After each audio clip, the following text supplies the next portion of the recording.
Every engineering organization accumulates institutional knowledge, architecture decisions, security boundaries, compliance requirements.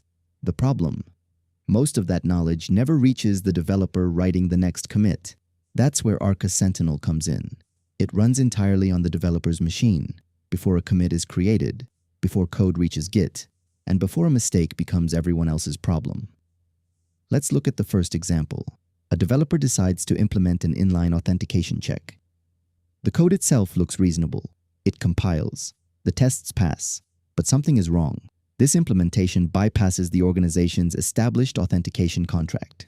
Instead of routing requests through the approved auth middleware, the new code introduces an entirely different security path. Arka Sentinel recognizes the architectural drift immediately, not because someone wrote a static rule, but because it understands the repository's signed architectural memory, rather than simply rejecting the chain implementation. Now, let's look at something more serious.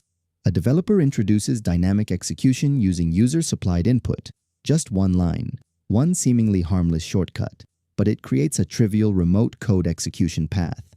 Arka Sentinel identifies the exploit instantly, classifies it as a fatal security violation, and blocks the commit before vulnerable code can ever leave the developer's workstation.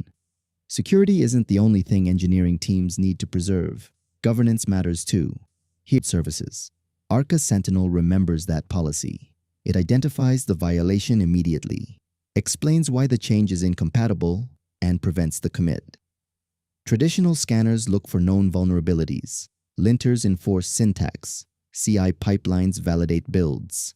Arka Sentinel solves a different problem. It preserves institutional engineering knowledge directly inside the developer workflow. 100% local, 100% offline, no cloud APIs, no telemetry, no source code leaves the machine.